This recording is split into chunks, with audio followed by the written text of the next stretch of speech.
Hello, my crafty friends. Thank you for participating in my watercolor technique series. This is project number 5, and it's this beautiful nameplate. It would make beautiful, like a beautiful decoration hanging on someone's office door or on their bulletin board at work, or even, in their home. And so I just want to show you how I used watercolor to make this beautiful background and to color in all my accessories. In your packet would have received a piece of this chipboard.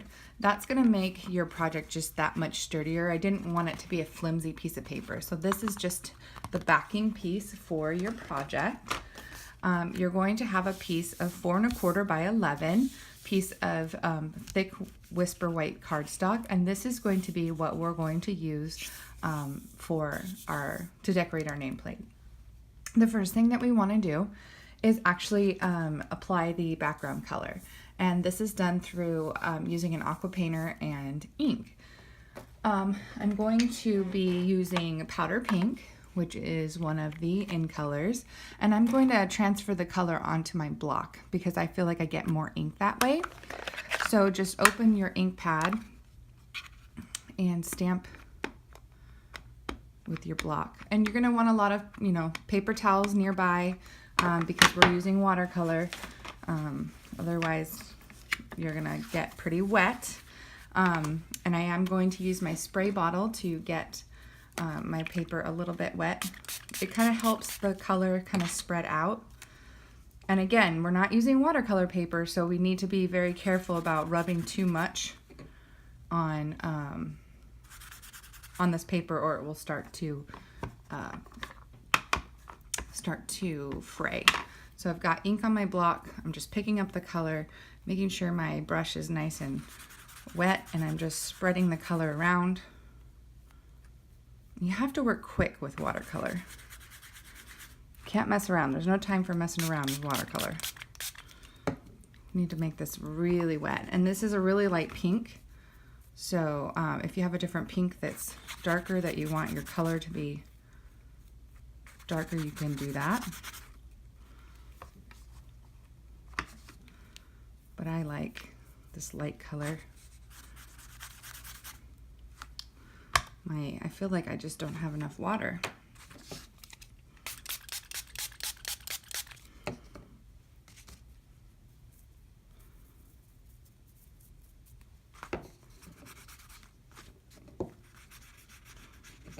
There we go. My problem was my aqua painter wasn't throwing enough water. You have to make it real juicy for this. Otherwise, you're gonna get these kind of dark spots.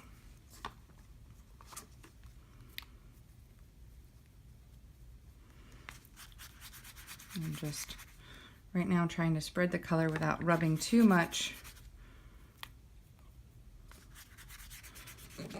Just picking up the color that I want. Okay, I'm pretty happy with that. You can keep going until you've gotten the color that or the consistency and the kind of look that you're going for. But, I don't want to make it too dark or too forced. I think that's good. And then, of course, I'm going to get my heat gun because I don't like to watch ink dry.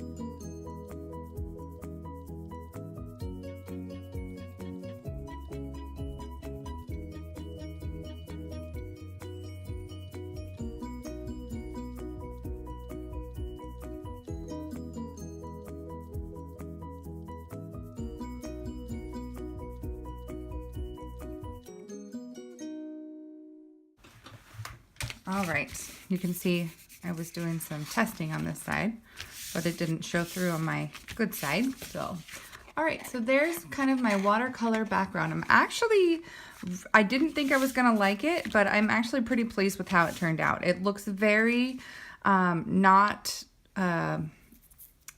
purposeful, and I like that. I like that in watercolor.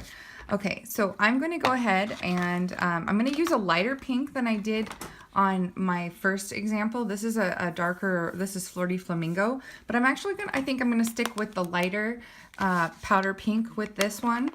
You can use whatever pink you would like, but I'm basically going to do my little dots, and this stamp is in the Petal Palette stamp set, and this is a kind of a background decorative piece, and so I'm just getting it inked up really well, and I'm going all the way across the piece of paper, starting on the top left hand side, and I'm just going to stamp.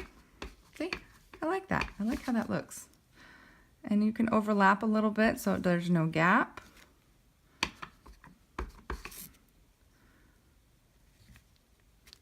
And there's the top. Doing the same on the bottom.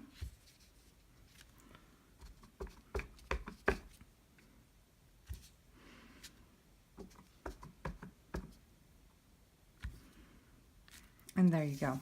So I've gotten my polka dots on there, and I'm not done stamping, so I want to finish my stamping, and then I'm going to start assembling. So there's one last piece that we need to stamp, and that is these purple leaves in the background.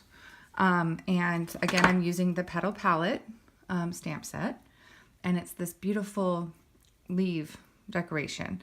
And I want to show you what I did to make it look even more like watercolor. One thing that you can do is when you're stamping,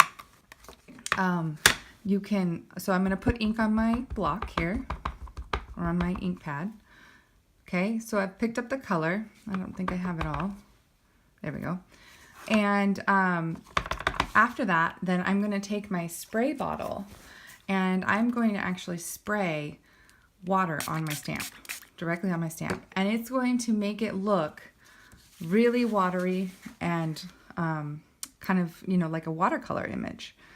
So I'm going to stamp once here. So see that? See how it's like the edges are kind of running like watercolor? I think that that is just beautiful. I love that look. And I think I'm kind of going for that look with this piece. So again, I'm going to spray my stamp. Okay, it doesn't need to be a lot, just kind of once or twice. And I'm going to stamp again. Okay, and I'm going to do that one more time on the other side.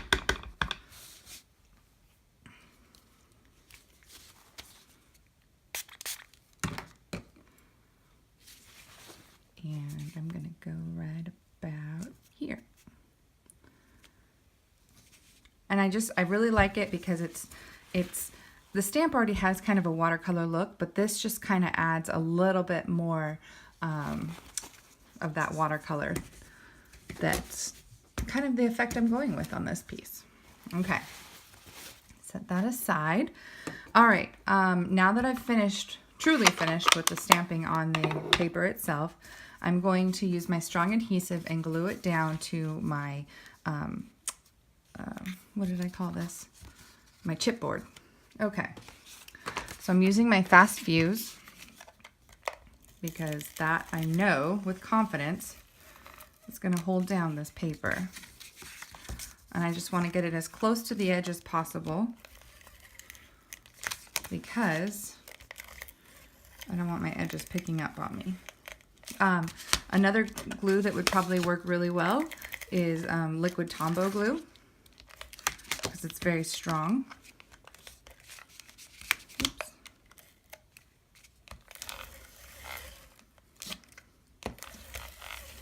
And because it bubbles up on me with the water, I'm putting so much adhesive. Okay, so I just want it to stick really well. And Again, with fast fuse, you don't really have a very forgiving adhesive, so make sure before you place it down that that's where you want it, because it's not going anywhere.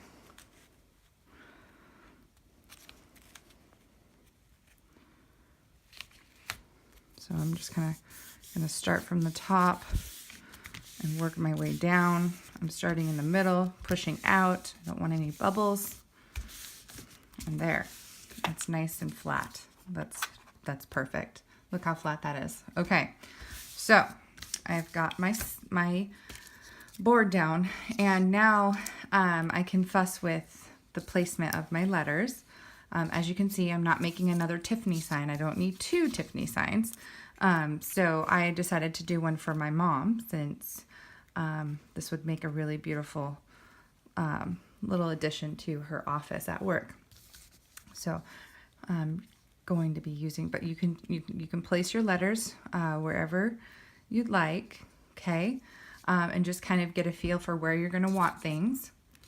We still have some more stamping to do, but not directly on this piece. So I'm going to move this piece out of the way, and we're going to stamp some more images. We're going to stamp these 2 pretty flowers, and we're going to stamp the bird, and then these 2 little pieces here.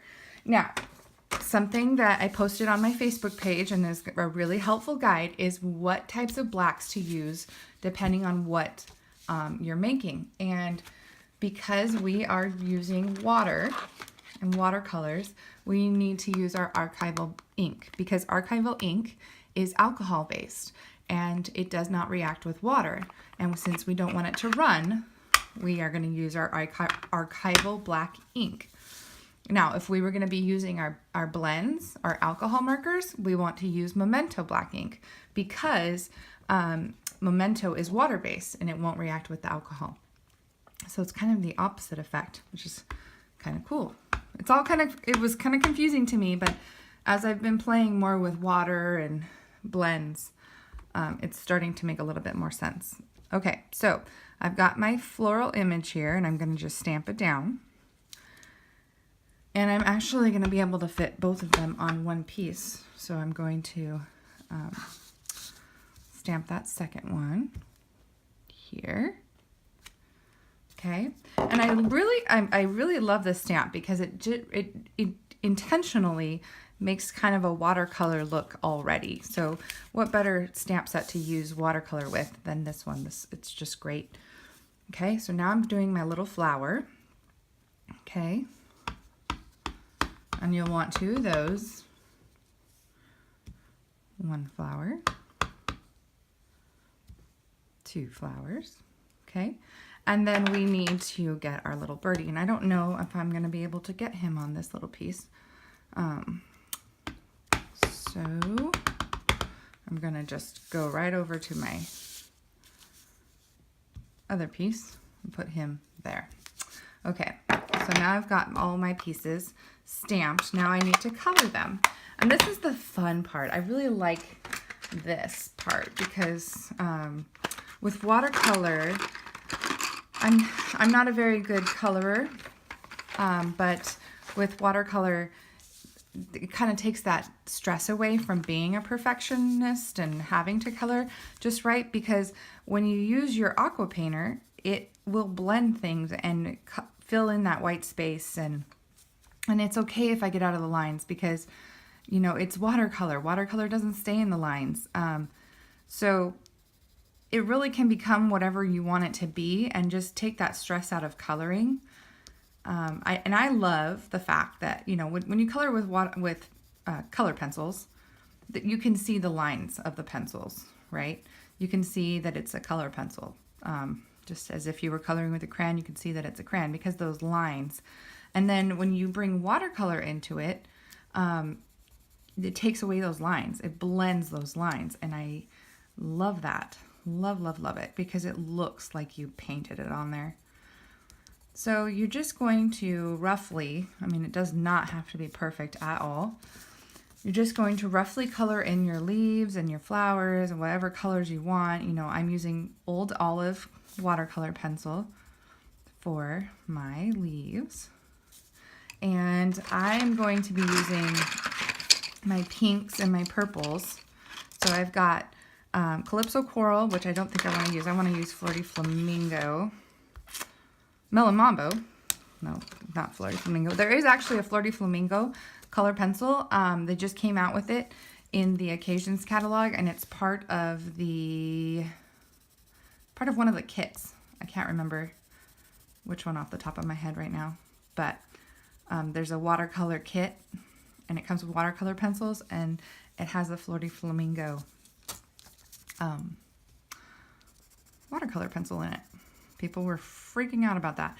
So I'm going to show you how we can shade these flowers so they're not just one dimension.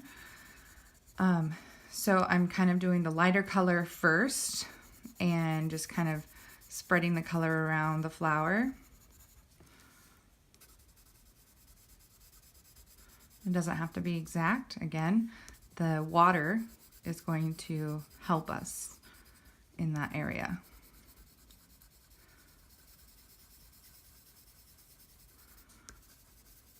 Okay, and so I'm actually going to color in the pink. So do you see how that's doing that? Do you see how the color is just blending and you cannot see my lines anymore? Isn't that awesome? I love it.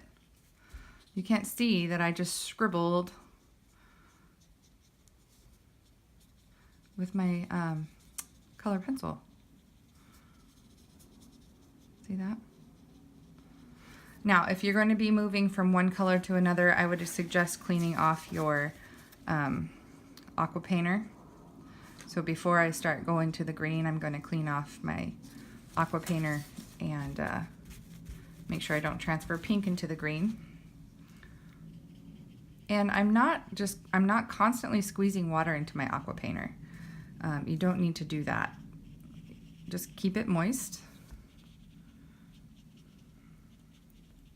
And I'm going to show you another way that you can get the color onto your aqua painter to color your image. You don't have to actually scribble on the page. So I'll show you that with the bird here in a second, because I want to let this dry before I do my shading.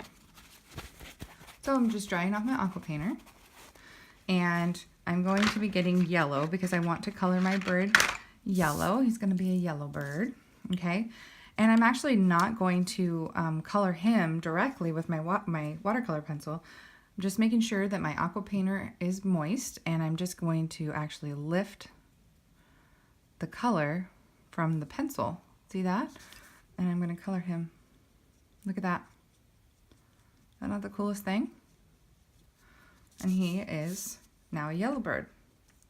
And I'm going to let him dry, and I'm actually going to go back over him with yellow in areas that I want shaded. So I'm going to do that same exact technique. I'm using the Rich Razzleberry, and I'm going to go back over my flowers and do some shading. So I'm going to pick up the color. You can actually see the tip of my aqua painter change colors. And I'm going to follow the lines of my flowers, because if I were to follow the lines, that would kind of be the natural shading of my flower, right? So if the sun was shining down on my flower, it'd be darker near the lines. You see that? See how that's turning? It just gives it dimension. It just looks beautiful. And I'm controlling where that color goes because I'm picking it up off the pencil and I'm telling it where to go, but still getting that beautiful watercolor look. So, you know, darker in the center and dark around those lines. And already my flowers are getting dimension, making them look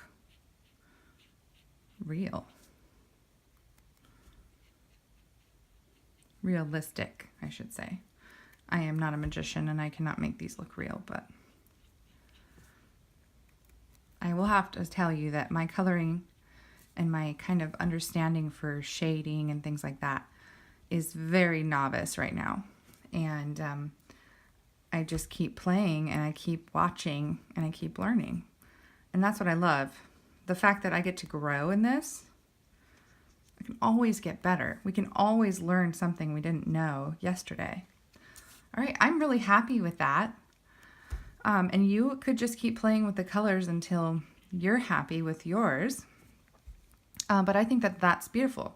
Okay, so now I'm going to clean off my aqua painter because I'm going to go back. Remember, I told you I was going to do some shading on my bird. So I'm going to go back here, and I'm going to imagine that he's probably a little bit darker right under his wing, right? And maybe down in his belly. So I am going to pick up the color, and I'm just going to draw under his wing and right under his belly. There. Isn't that pretty? I don't know if you can see that, but I just made him a little bit darker. Okay, and I think I'm done with the watercolor pencils. So that is, watercolor pencils are really fun, really fun coloring tools. And you can see I did not use watercolor paper, and even with all of the brushing that I did not tear my paper up. So don't be afraid to play and try. It's just paper, and the thick Whisper white paper is best for this because it does withstand more than the other paper. All right, so now I need to cut out my images. And so again, if you are following along with this technique and you don't have these framelits, unfortunately, I needed to cut them out for you before the video. And so it makes it a little bit more difficult to stamp on them. But if you have something that you're going to substitute them with, more power to you. And you can use really any flower set or anything that you want. It's your project. So I'm just laying my pieces down. I'm using my magnetic plate, and with these little pieces, the magnets do shift it a little bit. So you kind of gotta find the right spot.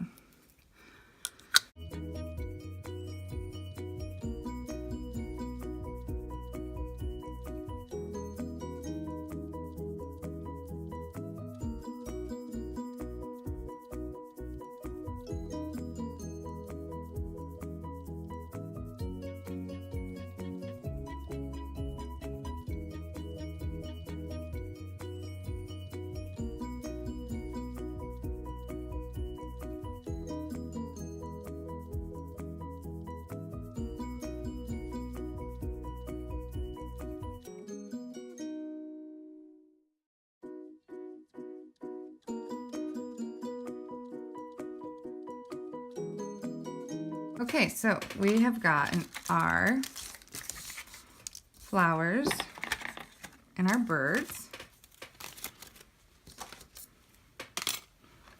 We'll bring back our little project here. We've got all of our little pieces, okay? So you're gonna play with your pieces, but most importantly is figuring out where you want your letters and then gluing those down, because then you'll kind of build your pieces around the name. And my name is pretty long, so I had to kind of bunch up my letters and my flowers. If you have a shorter name, then you can spread out everything a little bit more. So I am just kind of eyeballing and praying that my project is straight. And I'm just using liquid glue to glue down my letters. You can use whatever adhesive you have handy.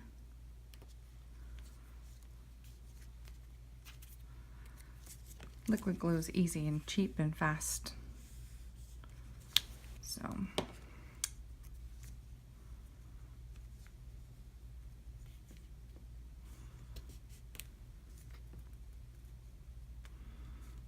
just laying my letters down, trying trying to imagine a straight line. You could definitely lay a ruler down, any kind of guide that's going to help you keep your letters straight.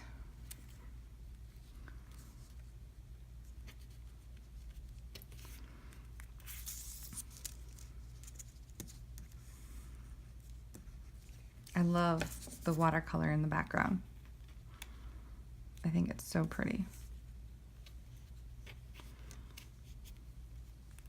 Okay, so I've got my letters down, and now I want to start playing with my pieces to figure out where I want them. And this is another piece in the, all of these are pieces in the Petal Passion set. So I've got my bird, I've got these beautiful flowers. I kind of want my flowers to cover my stems. I don't think I want my stems showing.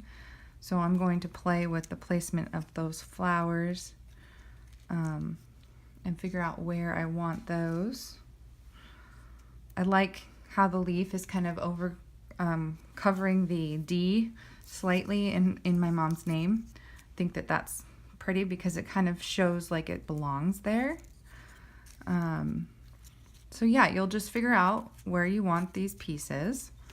You'll play with it until you're happy, and then do this while you're not gluing anything down, so you can figure out what it is you want, and then you'll glue everything down when you're happy with it.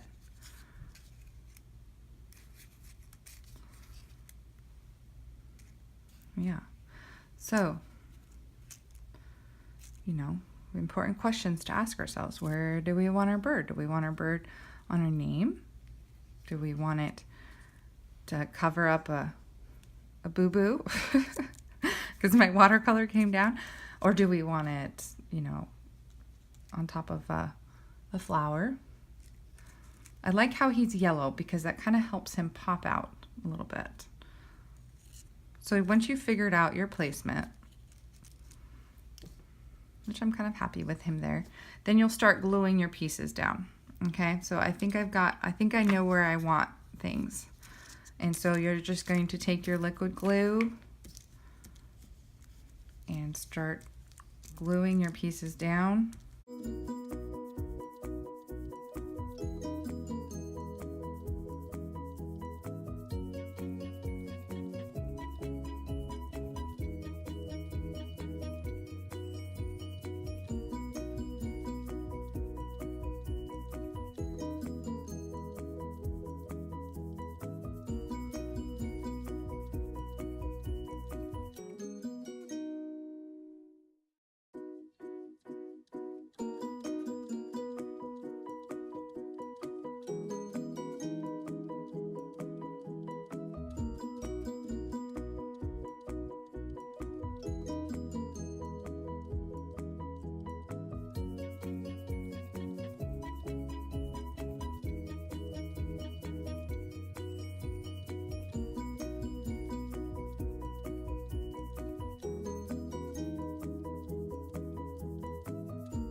Make your project just that much more shimmery.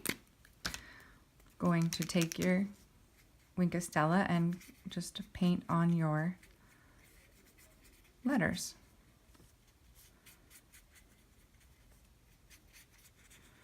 You can add rhinestones to the flowers, pearls to the center of your flowers.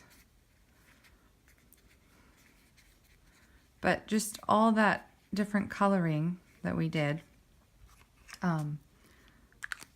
just makes it a very beautiful, beautiful piece.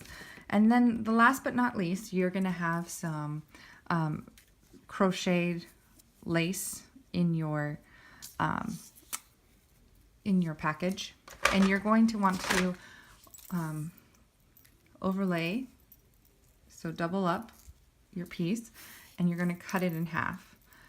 And the reason you're going to do that is because you're going to tie one end with a bow. So what you're going to do is you're going to glue down your two ends to the back top part of your project. I'm going to use Fast Fuse to hold mine down. You can use whatever adhesive you have. Fast Fuse is pretty strong. Okay. So then you're going to tie your bow. That way when you hang it, you'll have a pretty bow on top. And there you go. My mom will love getting this. And everybody's gonna ooh and ah over it when they see it.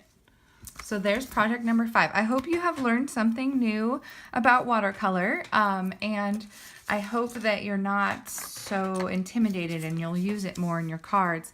Watercolor is just a beautiful, fun technique to use in your projects. And so I hope you learned a lot, and I hope you enjoyed these videos, and I hope you'll come back next month for my new technique, which is the fancy folds. So I'll show you some really fun ways and unique ways to fold your cards. So thank you guys very much, and happy crafting. Bye.